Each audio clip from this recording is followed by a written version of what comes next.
Halo, Assalamualaikum warahmatullahi wabarakatuh. Apa kabar pemirsa? Senang sekali pagi hari ini saya Septulandari kembali menemani Anda dalam program Dialog Khusus. Nah, hari ini spesial sekali saya berada di ruang kantor Ketua DPRD Kabupaten Kendal. Karena hari ini kita memang spesial akan berbincang mengenai Hari Jadi Kabupaten Kendal yang ke-418 di mata wakil rakyat. Maknanya seperti apa sih? Nah, Kabupaten Kendal memang tepatnya hari ini di tanggal 28 Juli 2023 ini berulang tahun yang ke-418. Nah, di ulang tahun ini tentu saja ada harapan gitu ya, pesan dari masyarakat mengenai apa saja sih yang harapan-harapan untuk Kabupaten Kendal sendiri bagi masyarakat. Nah, sekaligus untuk merefleksikan apakah harapan-harapan yang dimiliki masyarakat ini memang sudah terrealisasikan dan bagaimana juga upaya-upaya dari pemerintah daerah terutama dari DPRD Kabupaten Kendal juga untuk kemudian merealisasikan atau mewujudkan harapan dari masyarakat ini. Saya akan berbincang dengan narasumber yang sudah bersama saya pagi hari ini pemirsa. Saya langsung sapa aja, ada Ketua DPRD Kabupaten Kendal, Bapak Muhammad Ma'mun. Apa kabar? Assalamualaikum. Waalaikumsalam, alhamdulillah baik Mbak kabarnya. Terima kasih, pertama ini saya ucapkan selamat ulang tahun untuk Kabupaten Kendal ya Pak Ma'mun ya. Terima kasih Mbak, sama-sama. Ya. Dan juga terima kasih juga sudah meluangkan waktunya di tengah kepadatan yang luar biasa hari ini. Pastikan riuh ya ulang tahun Kabupaten Kendal gitu ya.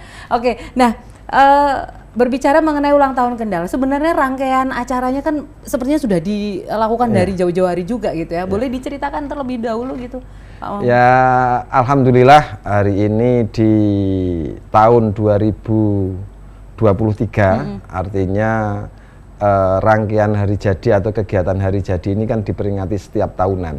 Jadi setiap tahun dilaksanakan, alhamdulillah di tahun 2023 ini Kabupaten Kendal juga tentunya melaksanakan hari jadi ke-418. Ini sudah usia yang cukup matang dan cukup lama. Udah nggak matang lagi loh, ini udah bener-bener yang posisinya udah kuat gitu 418 udah tahun. Cukup panjang sejarah 4 abad lebih Kabupaten Kendal ini berada. Tentunya di tahun ini pemerintah Kabupaten Kendal dalam hal ini eksekutif yang rangkaian kegiatan-kegiatan hari jadi Kabupaten Kendal. Dari kami di DPRD ada satu acara yang cukup sakral, yaitu adalah paripurna istimewa. Paripurna istimewa terkait memperingati hari jadi Kabupaten Kendal, di mana di rapat paripurna itu disampaikan kesejarahan, termasuk yang kemudian sudah dituangkan dalam Perda Kabupaten Kendal nomor 20 tahun 2006. Jadi soal apa itu perdanya? Soal hari jadi Kabupaten Kendal ini yang ditetapkan di tanggal 28 Juli setiap tahunnya. Jadi memang kita melaksanakan paripurna istimewa khusus dalam rangka memperingati hari jadi Kabupaten Kendal ini. Dan tentunya selain itu juga akan banyak sekali diiringi dengan berbagai macam kegiatan yang dilaksanakan oleh teman-teman dari eksekutif pada umumnya, termasuk ada Pekan Raya Kendal. Nah, ini yang berkaitan dengan masyarakat langsung ya kaitannya gitu ya. Pekan Raya? Pekan Raya Kendal, PRK. Kalau di Jakarta kan Pekan Raya Jakarta, PRJ. Karena ini di Kendal jadi Pekan Raya Kendal. Itu yang memang yang khasnya ketika ulang tahun Kendal selalu ada kegiatan itu atau? Istilahnya saja kalau dulu-dulu itu ada istilahnya kadang PSPP atau apa gitu. Tapi karena ini di beberapa kepemimpinan Pak Diko ini rubah bentuknya, tapi substansinya masih sama, yaitu bagaimana melibatkan masyarakat untuk melihat prestasi-prestasi Kabupaten Kendal yang telah dicapai, capaian-capaian dari semua OPD masyarakat, wabil khusus pemerintah Kabupaten Kendal dalam rangka melaksanakan pembangunannya, sehingga nanti masyarakat bisa selain bisa melihat seluruh capaian pembangunan di masing-masing dinas-dinas, OPD dan pemerintah ini, tentunya juga ada banyak sekali serangkaian acara hiburan-hiburan yang itu bisa healing untuk masyarakat, meluangkan bagian dari bisa untuk jadi healing gitu ya. Oke.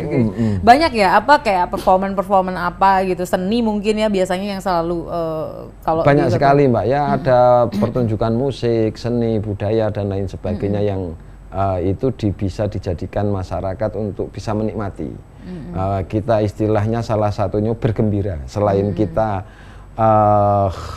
memaknai sejarah, sejarah bahwasanya Kendal ini telah ada 418 tahun yang lalu. Juga selain itu hiburan-hiburan yang disuguhkan ke masyarakat. Oke, nah sebenarnya karena kan ini tadi disampaikan kalau ini ulang tahun yang udah angkanya tuh udah angka yang 418 gitu ya, 4 abad lebih gitu. Tapi sebenarnya makna apa sih yang ingin disampaikan ke masyarakat gitu kalau dari DPRD sendiri di usia yang matang ini gitu?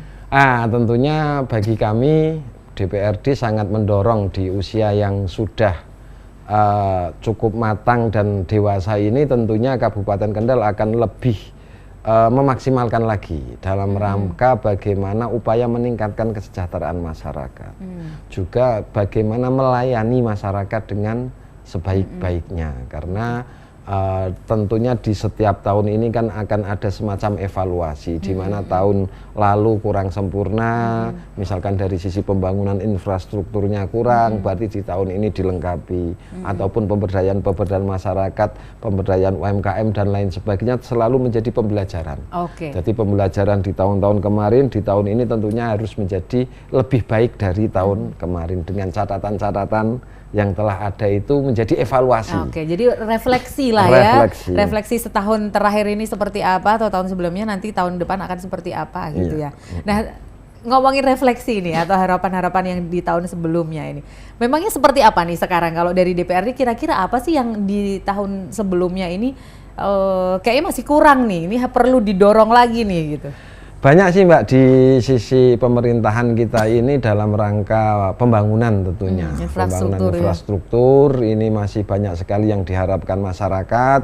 Salah satu yang misalkan betul-betul hari ini diharapkan masyarakat, saya contohkan misalkan Pasar Weleri. Pasar Weleri ini adalah salah satu pasar terkendal terbesar di Kabupaten Kendal yang sejak tahun 2020 kemarin itu terbakar. Terbakar, kemudian sampai kemarin alhamdulillah di tahun ini baru saja kemarin setelah melalui proses panjang di pembahasan APBD bersama teman-teman eksekutif, akhirnya di tahun ini pemerintah Kabupaten Kendal bersumber dari APBD Kabupaten Kendal mampu menganggarkan sekitar 55 miliar untuk pembangunan Pasar Weleri. Walaupun itu belum sepenuhnya jadi secara sempurna, itu mungkin masih baru sekitar 50% dari pembangunan Pasar Weleri. Artinya apa? Kalau di tahun kemarin masyarakat menunggu akan hadirnya sebuah pasar di Weleri, karena ini memayungi ribuan, lebih dari 2.000 pedagang. 2.000 pedagang yang menanti, kemudian masyarakat yang mau berbelanja, tentunya ini menjadi sebuah sektor pergerakan ekonomi yang cukup lumayan di Kabupaten Kendal, sehingga mutlak kebutuhan kita sebagai pemerintah Kendal itu harus mencukupi kebutuhan itu. Alhamdulillah ini mungkin di bulan-bulan ini sudah mulai groundbreaking, dan sampai akhir tahun ini harapannya nanti separuh atau 50% dari Pasar Weleri ini sudah terbangun. Jadi targetnya akhir tahun ini sudah selesai atau 50% itu? Baru 50%, karena memang stok anggaran kita masih baru 50%. Ini kan dari 2020, kemudian 2022 baru mulai ini ya, udah groundbreaking dan mulai jalan gitu. Perekonomian sendiri ini kan, pasar ini kan juga identitas ya di Kendal ya, Pasar Weleri ini kan. Kemudian juga roda perekonomiannya namanya pasar kan ya, seperti itu. Nah, selama kurun waktu 2 tahun ini terus kemudian seperti apa ini dari prosesnya ini kan para pedagang dan lain sebagainya? Selama setelah terbakar itu kita sudah memfasilitasi melalui pasar darurat, Mbak. Pasar darurat yang ditempatkan di Terminal Baurekso yang kira-kira kalau dari pasar lama itu jaraknya sekitar 3 kilometeran lah. Tapi memang jujur pasar darurat ini belum mampu menggantikan fungsi pasar yang utama tadi, karena mungkin masyarakat dari sisi jarak yang harus agak jauh atau alat transportasi, kemudian sehingga pasar darurat ini sifatnya ya memang betul-betul darurat, tidak betul kemudian bisa maksimal menggantikan peran pasar yang sebelumnya itu. Jadi DPRD terus mendorong ini ya agar maksimal lah ya pembangunannya gitu. Jadi targetnya tahun depan ini selesai Pasar Weleri, atau kalau penganggarannya tahun depan masih kita lihat ini. Nah, karena untuk tahun depan ini proses APBD kita masih berjalan di ranah KUA PPAS. Nanti sampai di akhir tahun bulan November mudah-mudahan bisa menjadi evaluasi lah. Sing tahap pertama pembangunan ini sudah seberapa progresnya dan kecekatan dalam melaksanakan ini sehingga layak tidaknya untuk ditambahi di tahun depan, tentunya kita akan melihat sampai nanti bulan November ke depan. Oke, baik. Nanti kita lanjutkan lagi nih mengenai anggaran juga nih ya, APBD dari Kabupaten Kendal. Pemirsa jangan kemana-mana, kita akan kembali sesaat lagi, tetap bersama kami dalam Dialog Khusus.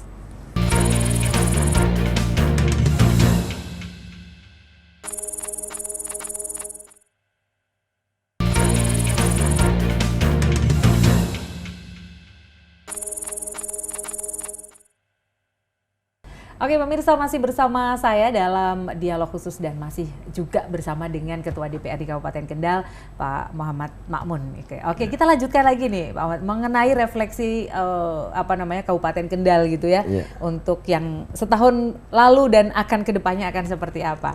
Nah tadi sudah ngomongin soal infrastruktur gitu ya, Pasar Weleri Kendal yang sekarang ini dalam proses pembangunan, itu juga menjadi harapan masyarakat ya, sudah didorong lah dari DPRD Kabupaten Kendal. Nah kemudian berikutnya nih, yang juga jadi andalan Kabupaten Kendal itu adalah bahwa Kendal nih sudah ditetapkan sebagai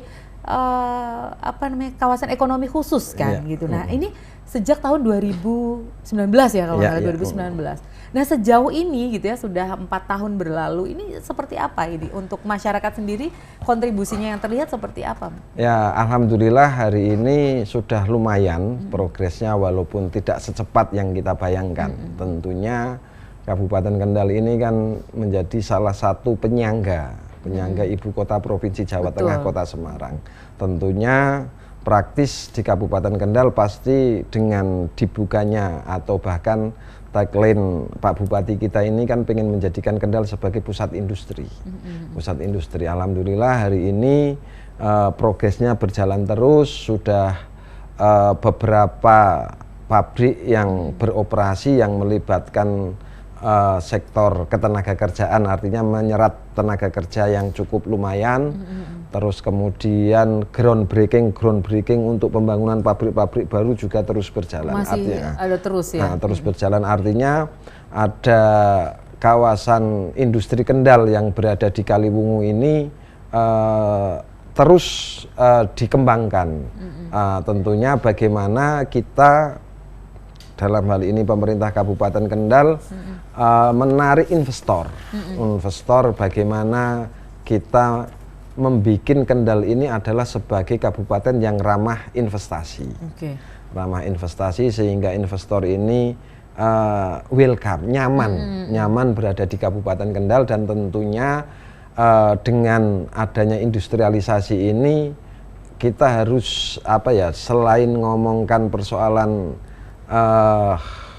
pembangunan di bidang itu, industri-industri itu juga kita harus melihat dari sektor bagaimana pelibatan peran serta masyarakat dalam proses pembangunan itu. Salah satunya misalkan bagaimana membikin tenaga kerja yang berada di area-area industri yang ada di Kabupaten Kendal ini memaksimalkan atau memberi prioritas kepada masyarakat Kabupaten Kendal yang memang hari ini angka penganggurannya cukup lumayan, terus tingkat kemiskinannya juga cukup tinggi, sehingga dengan adanya kawasan industri itu paling tidak mampu menyerap tenaga kerja asli lokal Kendal. Dan tentunya ini harus berbanding lurus dengan ikhtiar yang dilakukan oleh pemerintah Kabupaten Kendal, termasuk bagaimana menyiapkan sumber daya manusia ini atau masyarakat Kabupaten Kendal yang bisa diterima oleh diserap di industrialisasi. Ini yang juga jadi tema ulang tahun ini kan gitu ya, seperti itu. Nah realisasinya seperti apa sih, maksudnya kalau dari DPRD sendiri melihat bahwa upaya yang dilakukan pemerintah eksekutif gitu ya, eksekutif ini saat ini seperti apa untuk mendorong bahwa ya ini biar SDM juga unggul gitu, apalagi di kawasan industri ini kan ya persaingannya juga ketat, mereka juga butuh tenaga ahli gitu. Ya tentunya banyak kegiatan pelatihan yang menyiapkan masyarakat Kendal di bidang sana, termasuk bagaimana misalkan di sana ada pabrik eklat itu pabrik garmen yang memang sampai hari ini karyawannya cukup banyak, ribuan, dan tentunya ya salah satu misalkan kalau di dunia industri yang harapkan adalah orang-orang yang mampu di dunia garmen, misalkan jahit menjahit, ya tentunya kita harus mengimbangi dengan pelatihan-pelatihan menjahit, misalkan BLK, kemudian LPK yang hari ini menjadi ranahnya Dinas Tenaga Kerja Kabupaten Kendal, memberikan pelatihan-pelatihan kepada masyarakat Kabupaten Kendal untuk bisa diterima di dunia industri itu. Jadi biar antara permintaan dan supply-nya ini nyambung gitu ya, supply demand-nya ini nyambung seperti itu. Ya, karena kalau tidak melakukan itu kita hanya akan menjadi penonton. Kita praktis pengusaha itu kan pasti pengen karyawan atau yang kerja di sana itu kan orang-orang yang terampil, orang-orang cakap dan orang-orang yang mumpuni.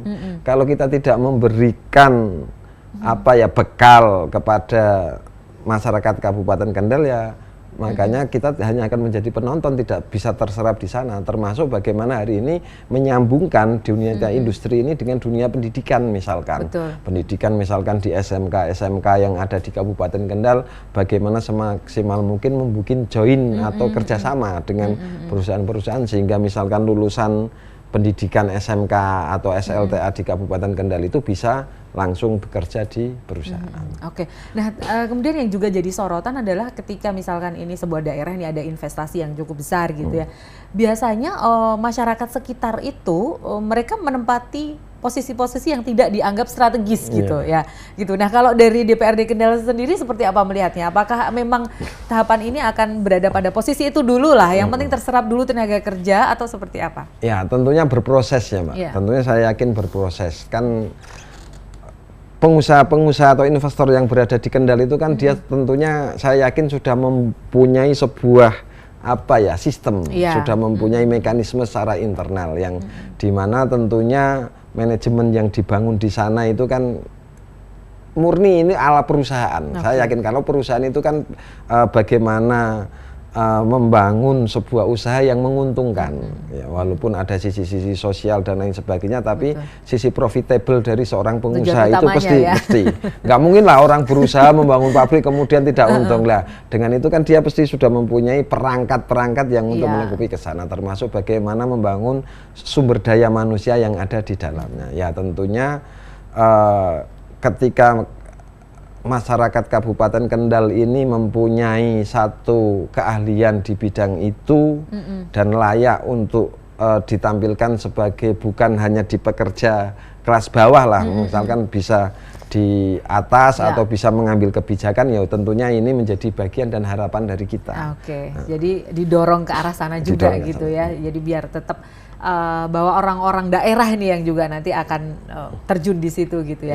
Tapi berbicara tentang investor juga tadi disebut gitu di kawasan ekonomi khusus ini sebenarnya sudah mencapai target belum sih? Dulu kalau nggak salah itu ada sekian targetnya berapa triliun gitu untuk masuk ke kawasan industri. Kalau itu saya hitungan pastinya belum menganu lah, harus bertanya khusus terkait data sebenarnya berapa sih sebenarnya investasi yang masuk di kita dan berapa sih target sebenarnya, gitu kita harus betul-betul melihat itu secara detail kalau terkait angka. Tapi yang jelas existing hari ini itu di sana sudah bergeliat, walaupun memang secara progresnya itu saya yakin ini kurang cepat. Akselerasinya ini sebenarnya harus bisa dipercepat lagi, Mbak. Sehingga ada sekitar 2.000 hektar yang ada di sana itu sudah mungkin bisa terpenuhi semua menjadi sebuah kawasan industri yang komprehensif. Artinya di situ sudah banyak hal dari bahasanya kalau pengembang kawasan itu kan prinsipnya itu kan bagaimana mereka menyiapkan kebutuhan orang dari lahir sampai meninggal dunia.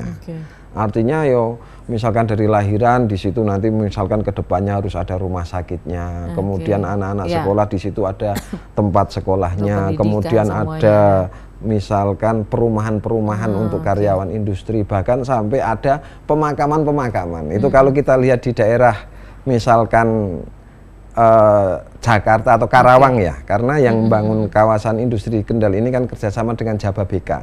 Jababeka yang ada di Karawang yang memang sudah membangun sebuah kawasan industri. Sudah lebih dulu ya mereka sudah lebih dulu dan sudah kelihatan dengan luar biasa. Dan di situ prinsipnya mereka itu kawasan industri itu ya melayani kebutuhan masyarakat dari lahir sampai meninggal dunia. Oke. Baik dari semua akses semua kemudian itu dibutuhkan.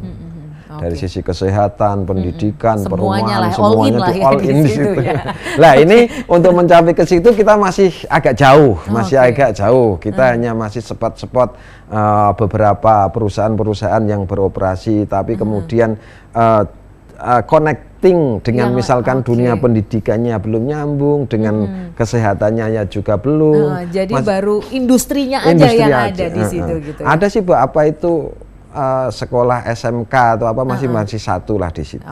Tapi misalkan di dunia kesehatannya juga belum ada, perumahannya juga masih belum terkoneksi dengan baik ya, artinya masih sporadis karyawan misalkan tinggal di sana cari rumah sendiri, belum kemudian ada sebuah fasilitas terstruktur dengan baik. Oke, baik. Nanti kita lanjut lagi karena masih butuh dorongan yang lebih kuat lagi nih ya untuk ini, biar investasi juga makin cepat gitu bergeliat di situ. Oke, kita akan lanjutkan lagi obrolan kita harus break terlebih dahulu. Pemirsa jangan kemana-mana, tetap bersama kami dalam Dialog Khusus.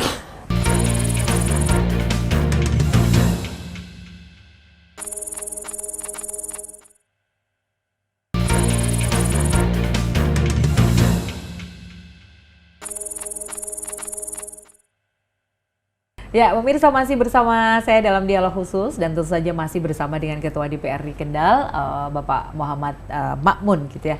Kita ngobrolin lagi seputar hari jadi Kabupaten Kendal yang ke-418.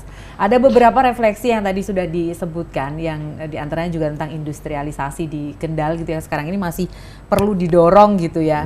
Tapi berbicara tentang ini gitu, Kendal ini kan juga nggak hanya di industri aja sebenarnya potensinya. Industri ini masih perlu dorongan, masih sangat perlu dikembangkan lagi, tetapi potensi-potensi yang lain, karena Kendal kan juga ada perkebunan, ada pertanian juga, ada lautnya juga, wariwisatanya juga punya potensi. Nah ini gimana nih Pak? Ya kita patut bersyukur sebenarnya kalau melihat apa ya kondisi existing Kabupaten Kendal yang tadi disebutkan Mbaknya. Kendal ini berada di daerah utara yang dimana perbatasan utaranya adalah Laut Jawa, artinya ada potensi laut. Kemudian di situ kita juga mempunyai ribuan hektar lahan pertanian atau persawahan. Kalau di LP2B yang diperintahkan di Kabupaten Kendal itu sekitar 22.600-an hektar, 22.600 hektar yang di Kabupaten Kendal harus eksis menjadi lahan pertanian. Kemudian di daerah atas juga ada daerah pegunungan, ada perkebunan, cengkeh dan lain sebagainya yang tentunya keanekaragaman kekayaan alam yang dimiliki Kabupaten Kendal ini cukup luar biasa. Dari sisi kelautan di situ banyak nelayan-nelayan Kabupaten Kendal yang bekerja menggantungkan hidupnya dari laut. Ada beberapa TPI yang dimiliki oleh di Kabupaten Kendal, di daerah ada di Gempol Sewu atau Tawang, kemudian ada di Bandengan, kemudian ada di Tanggul Malang yang menjadi tempat-tempat proses masyarakat Kabupaten Kendal mencari ikan di lautan. Itu juga menjadi salah satu sektor yang harus kita perhatikan juga dari apa yang hari ini dikerjakan oleh potensi Kabupaten Kendal, arti potensi alam dan hari ini menjadi sumber penghidupan masyarakat Kabupaten salah satunya. Kemudian di samping itu juga mungkin tentunya selain mengoptimalisasi hasil-hasil laut nelayan yang menangkap ikan, terus ada juga potensi wisata, potensi wisata pantai, potensi wisata pantai komplit ya. Komplit Mbak. Tapi tentunya ini harus dibangun dengan sebuah inovasi ya, karena kalau kita melihat wisata laut ini kan sepanjang Pulau Jawa ini kan semuanya kan punya potensi laut. Misalkan orang Batang itu juga mereka kalau mau ke pantai kan di Batang. Orang Semarang juga punya pantai. Orang Jepara punya pantai. Orang Pekalongan punya pantai. Ya semuanya tinggal bagaimana Kabupaten Kendal ini wisata yang ada ini harus betul-betul bisa dinikmati dan nyaman dan tentunya juga terjangkau. Dimaksimalkan lah ya potensinya. Dimaksimalkan potensi wisata. Nah, sejauh ini seperti apa sih? Apakah kalau dari DPRD sendiri melihatnya maksimalan potensi ini seperti apa gitu? Dan harusnya seperti apa juga gitu? Ya memang Mbak ya. harus ada inovasi kalau Pak Bupati misalkan menargetkan Kendal sebagai pusat pariwisata, artinya pusat pariwisata ini kan targetnya gitu ya? Iya, jadi dan visi misinya itu kan menjadikan pusat pariwisata, tapi sehingga itu dibutuhkan satu sentuhan untuk menjadi pantai yang indah. Misalkan kita melihat di Tanjung Kodok, misalkan di mana itu, Lamongan atau berapa? Lamongan. Tanjung Kodok itu kan kawasan pantai tapi yang sudah disentuh oleh teknologi, sudah disentuh oleh investor di sana, sehingga cukup lumayan menjadi sebuah destinasi wisata yang menarik di sana. Nah, di Kendal ini untuk menjadi pusat pariwisata di dunia kelautan mungkin sampai hari ini masih kita sifatnya mendorong, beberapa dikelola oleh swasta atau desa. Yang murni dikelola oleh pemerintah Kabupaten Kendal itu pantai yang di Sikoceng. Yang Pantai Indah Kemangi itu pemerintah Kabupaten Kendal sifatnya nyupot, tapi pengelolaannya adalah pemerintah desa atau BUMDes Desa Anjung Semi di sana. Di Ngebum juga seperti itu. Jadi memang ini masih banyak sentuhan-sentuhan yang harus dilakukan sehingga potensi wisata ini betul-betul mempunyai daya tarik, daya pikat orang luar daerah mau berwisata pantai di Kabupaten Kendal. Kalau sampai hari ini kan mayoritas yang wisata ke pantai di Kendal ya orang Kendal sendiri belum mampu menyedot wisatawan asing untuk mengunjungi pantai yang ada di Kabupaten Kendal. Atau contoh misalkan orang Kendal itu masih kalau ke Jogja juga masih wisata ke Parangtritis misalkan, atau ke Bali juga masih melihat pemandangan laut-laut yang ada di Bali. Nah, memang di Kendal ini ya masih domestik, wisatanya masih domestik orang Kendal yang mayoritas. Ada mungkin beberapa tapi itu belum kelihatan. Jadi inovasinya memang karena inovasi kan tuh teknologi misalnya kayak tadi contohnya di Tanjung Kodok berarti membutuhkan ya tentu saja SDM dan biaya yang cukup besar. Berarti inovasinya ini mau nggak mau pertama harus ada investor swasta dulu gitu masuk ke situ atau gimana? Ya macam-macam polanya mungkin ya, bisa investor swasta atau mungkin APBD Kabupaten Kendal. Dan ini tentunya menjadi satu bagian yang menurut kami harus kalau pengen mewujudkan Kendal sebagai kota pariwisata ya polanya harus dirubah. Kalau sampai masih begini-begini aja ya standar lah, masih artinya tidak mampu melakukan percepatan, akselerasi, masih manual. Dan itu tentunya harus ada politik anggarannya juga, walaupun nanti di sana kita bisa juga skema yang lain kerjasama dengan swasta atau lain sebagainya. Yang jelas target menuju ke sana sampai hari ini jalan menurut saya tapi tidak cepat, masih ada berjalan tapi ya kurang cepat dan kurang masih dituntun, masih lambat gitu ya Mas. Nah tapi kalau ngomongin wisata juga kan nggak hanya pantai gitu, kayak kebun teh di Kendal ini juga punya potensi wisata alam yang di luar pantai ya, dataran tingginya juga banyak ada gitu. Misalkan Curug Sewu di dataran tinggi dan lain sebagainya. Kemudian juga ya memang ini butuh masih butuh banyak hal, termasuk bagaimana membuat tempatnya ini nyaman, fasilitas-fasilitas misalkan alat transportasi menuju ke lokasi, terus kemudian penataan UMKM di sekitarnya, dan kemudian yang paling penting ini adalah marketing juga, marketing untuk menunjukkan ini loh Kendal punya berbagai potensi tempat wisata di sana. Nah ini tentunya harus kita maksimalkan ulang, tapi yang harus ditata itu sebenarnya adalah menurut saya destinasinya.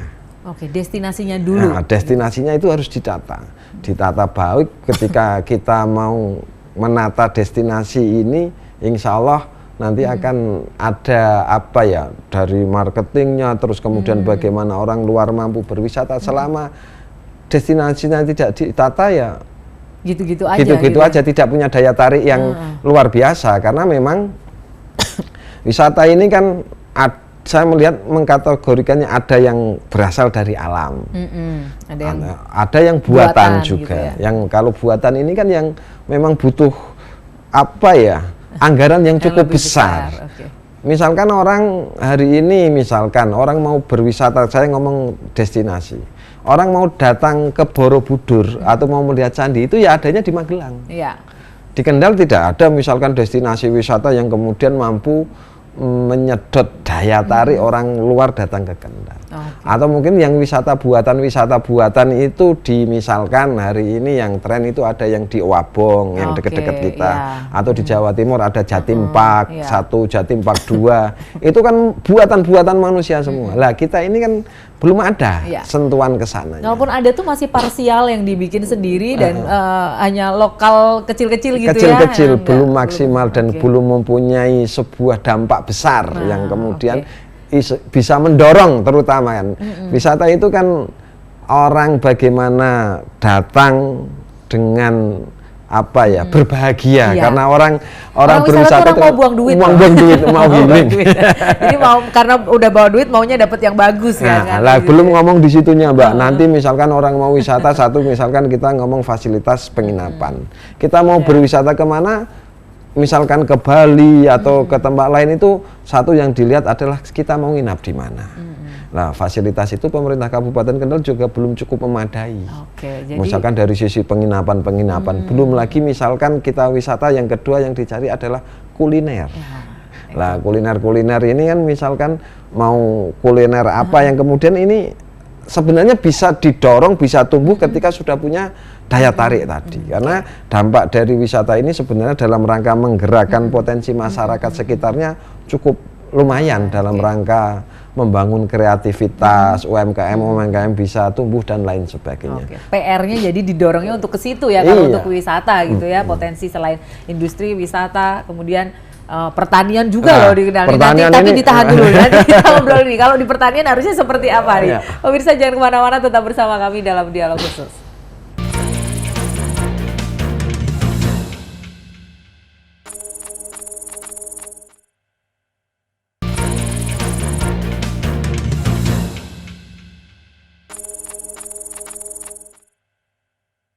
Ya, pemirsa terima kasih Anda masih bersama saya dan juga Pak Muhammad Makmun. Gini ya, kita masih berbincang tentang banyak hal yang harapan gitu ya dari masyarakat dan bagaimana seharusnya pemerintah Kabupaten Kendal mendorong nih potensi-potensi yang ada di Kabupaten Kendal untuk kesejahteraan masyarakat Kendal. Nah, di antaranya tadi yang belum kita lanjutkan ya obrolan kita ini adalah tentang potensi pertanian di Kendal. Karena tadi ada 2.000 sekian yang harus jadi lahan pertanian ya, 22.000 sekian hektar lah ya.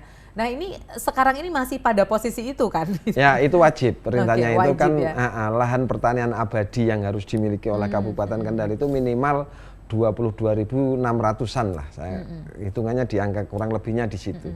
Masih di atas itu berarti sekarang? Masih di atas itu, tapi tinggal sedikit karena memang sudah banyak yang digunakan untuk perumahan dan lain sebagainya. Terus beberapa misalkan PSN yang ada di Kabupaten Kendal, pembangunan jalan tol itu juga termasuk melibas itu ya, melibas tanah-tanah pertanian. Juga ada pembangunan double track rel kereta api itu juga banyak menyedot area pertanian kita. Yang jelas mungkin ya sebelum misalkan industrialisasi ini masuk ya basic masyarakat Kendal ini pada umumnya adalah petani. Termasuk saya ini juga orang tuanya, kakek-kakeknya ya mayoritas petani semua. Jadi memang dengan luasnya area Kabupaten Kendal dan potensi pertaniannya yang cukup banyak ini menjadi salah satu sumber penghasilan mayoritas masyarakat di Kabupaten Kendal. Walaupun memang hari ini sudah cukup banyak yang bergeser. Anak-anak muda itu sekarang ini ya nggak familiar ya sama untuk bertani ini mereka ya jarang. Lebih banyak mereka suka kerja di kantor atau di pabrik atau di lain sebagainya, yang tentunya ini harus ditumbuhkan semangat dan tentunya harus diperlihatkan bahwasanya ngelola pertanian ini sebenarnya mampu profitable, mampu menguntungkan. Tapi sekarang ini kan kayak memang pertanian, jadi petani itu di mata anak muda tuh nggak seksi gitu loh Pak. Dia kan kayak nggak menarik gitu. Nah itu PR-nya tuh kan. Karena ya memang Mbak, inovasi di dunia pertanian ini menurut saya yang harus ditumbuhkan. Walaupun memang hari ini yang menjadi substansi masyarakat petani kita ini banyak persoalan yang kebutuhan-kebutuhan dasar ini yang selalu menjadi aduan dan perdebatan ke kita. Salah satunya misalkan persoalan kebutuhan akan pupuk. Jadi sampai hari ini masih banyak sekali masyarakat yang mengadu persoalan mau bertani, mau nanam padi misalkan untuk pupuknya tidak ada. Atau misalkan kalau ada harganya mahal, tidak sesuai dengan harga pasaran. Dan ini belum tentunya cuaca dan lain sebagainya gitu ya, hasilnya jadi bakbo gitu kali ya.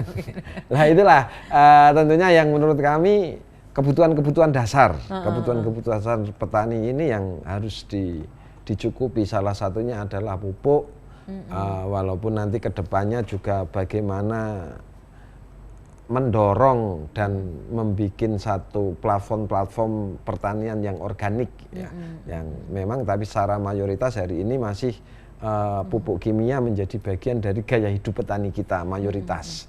Dan tentunya fasilitas itu minimal pemerintah Kabupaten Kendal harus betul-betul dalam rangka memfasilitasi distribusi pupuk dari pemerintah kepada KPL dan sampai kepada petani itu harus betul-betul tersampaikan. Yang tentunya di sini banyak sekali tantangan dan hambatan karena faktor-faktor kejadian di masyarakatnya. Banyak misalkan orang mau nggarap tani tidak mendapat pupuk yang bersubsidi itu, kemudian dia beli pupuk yang mahal. Selain pupuk juga satu kebutuhan mutlak petani itu adalah persoalan irigasi.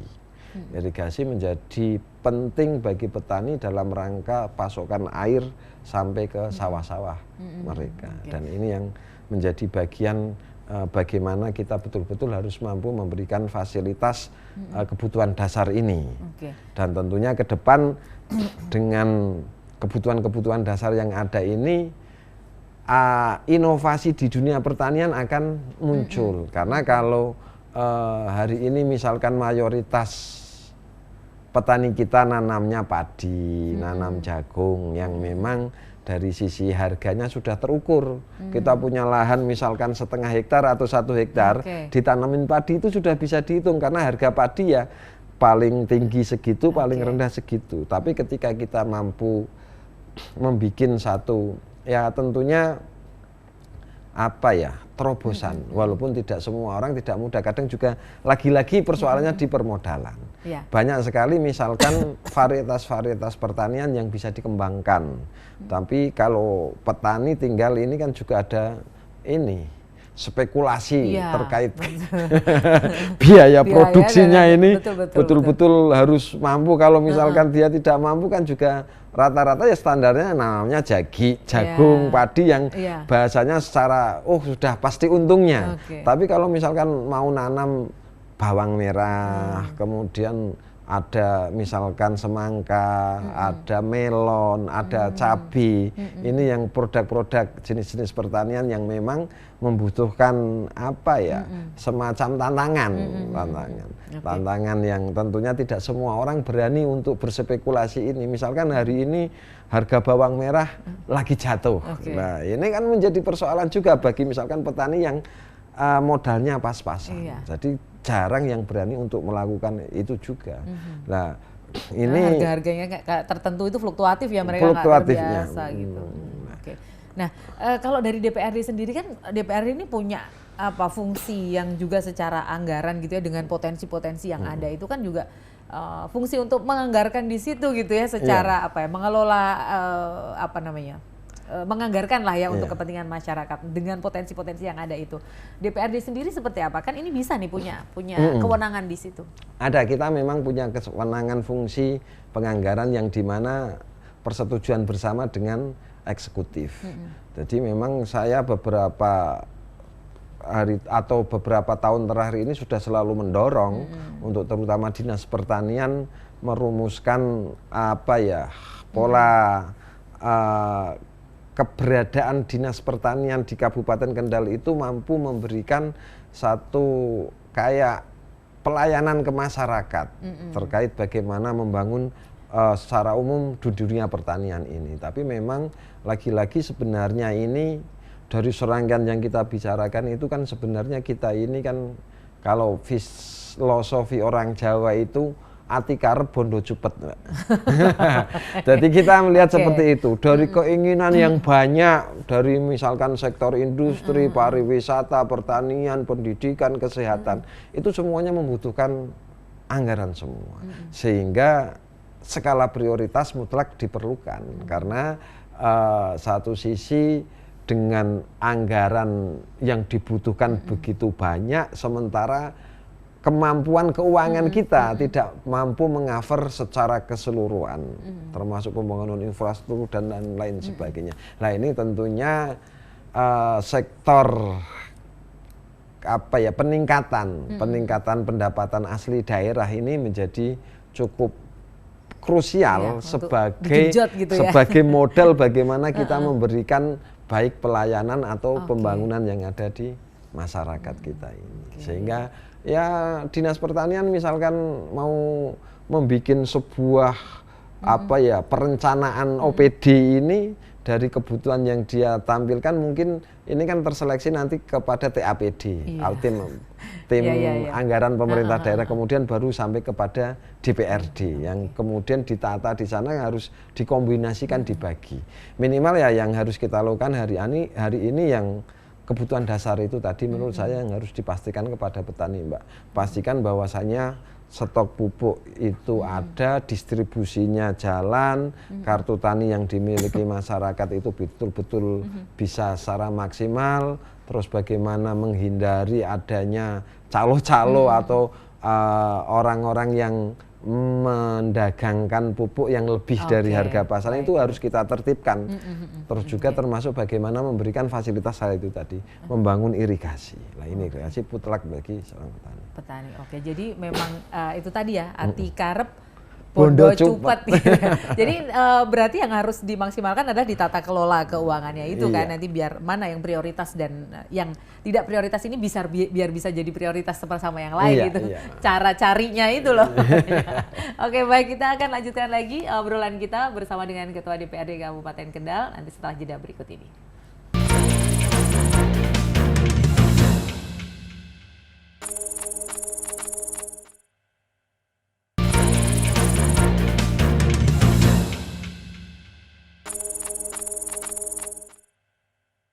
Oke pemirsa, masih bersama kami dalam dialog khusus dan ini di segmen yang terakhir ini berkaitan dengan Hari Ulang Tahun Kendal. Tentu saja karena ini di tahun 2023 dan sebentar lagi nih di 2024 ini juga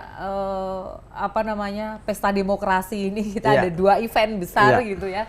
Nah ini juga yang harus penting gitu ya disampaikan ke masyarakat. Dari Kabupaten Kendal sendiri, kalau DPRD mendorongnya seperti apa ini di tahun 2024? Ini kebetulan kan istilahnya itu kan tahun politik. Tahun politik menuju pemilu. Sudah mulai sekarang tahapannya sudah berproses. Nanti di 14 Februari 2024 sudah akan ada pemilihan baik itu presiden, wakil presiden, kemudian DPD, kemudian DPRD pusat, provinsi dan kabupaten. Ini betul-betul harus disosialisasikan ke masyarakat. Nanti di bulan Novembernya tahun di 2024 akan ada pilkada, pemilihan kepala daerah. Nah sementara yang pilihan presiden sama legislatif ini kan prosesnya sudah berjalan dan tentunya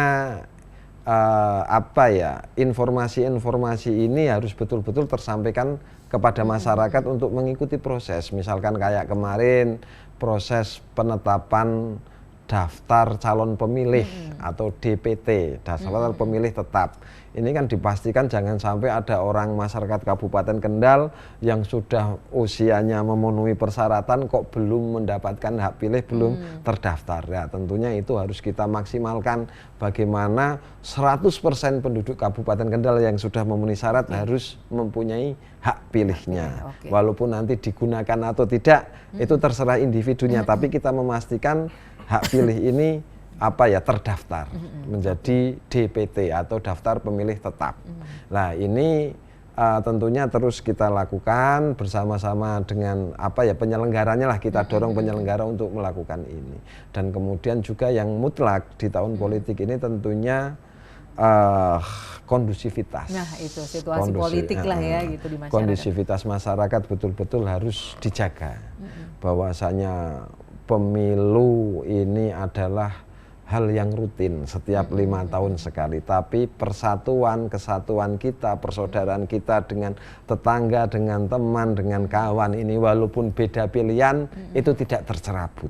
Bagaimana terus memahamkan demokrasi ini, beda pilihan nggak masalah asalkan persahabatannya tidak terganggu juga. Dan ini penting kemudian sehingga pemilu ini betul-betul dilaksanakan dengan riang dan gembira. Betul. Tidak Benar-benar berdasarkan pesta, pesta ya. bukan kemudian di bawah tekanan, ancaman dan lain sebagainya, tapi memang ini pesta betul itu, Mbak. Jadi sehingga dia mampu memberikan hak pilihnya itu kepada yang terbaik menurut masyarakat yang mampu mewakilkan baik di tingkatan DPR, DPD ataupun presiden. Oke. Nah, terakhir nih Pak Makmun nih, terakhir terkait dengan hari ulang tahun, kemudian merefleksikan ini dan harapannya ke depan dan juga jelang tahun politik, ada yang disampaikan ke masyarakat ini. Silakan terakhir Pak Makmun. Ya, kepada masyarakat Kabupaten Kendal, wabil khusus kita hari ini di tahun-tahun politik ini, sekali lagi saya mohon kepada masyarakat maksimalkan, pastikan hak pilih Anda nanti di pemilu tanggal 14 Februari tahun 2024, pastikan panjenengan semua terdaftar menjadi daftar pemilih tetap, dan kemudian dalam proses demokratisasi ini mari kita laksanakan dengan riang dan gembira. Pastikan masyarakat Kabupaten Kendal memberikan hak suaranya kepada orang yang terbaik yang mampu memberikan perjuangan dia ketika mewakili masyarakat Kabupaten Kendal. Dan tentunya adalah satu lagi kondusivitas.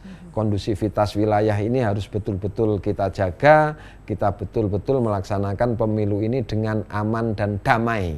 Jadi tidak ada pertentangan. Dan tentunya sekali lagi di kebetulan di era di hari ini, hari jadi Kabupaten Kendal yang ke-418 ini, mari kita bersatu, mari kita memanfaatkan, mengeluarkan semua kemampuan kita di masing-masing bidang kita, apa yang kita tekuni untuk semaksimal mungkin memberikan yang terbaik apa yang bisa kita lakukan untuk pemerintah Kabupaten Kendal ini. Demikian harapan kami. Oke, baik, luar biasa. Jadi sekali lagi selamat ulang tahun untuk Kabupaten Kendal. Terima gitu kasih. Ya. Yang ke-418, banyak refleksi yang tadi disampaikan dan mudah-mudahan apa saja yang jadi harapan-harapan masyarakat ini melalui wakil rakyat kita gitu ya di DPR Kabupaten Kendal ini juga nanti bisa terrealisasi, mendorong untuk terrealisasi lah ya harapan masyarakat Kendal itu. Terima kasih Pak Makmun waktunya. Sama-sama Mbak. Ya, mudah-mudahan apa yang diharapkan juga itu tadi tercapai, dan sekali lagi di tahun 2024 jadi benar-benar pesta demokrasi dan tidak ada hal-hal yang merugikan atau mengurangi kondusivitas seperti itu ya. Oke, baik pemirsa, terima kasih juga atas perhatian Anda selama kurang lebih 1 jam ini bersama kami. Saya Septulandari beserta kerabat kerja yang bertugas undur diri. Terima kasih, selamat pagi, sampai jumpa. Wassalamualaikum warahmatullahi wabarakatuh. Waalaikumsalam.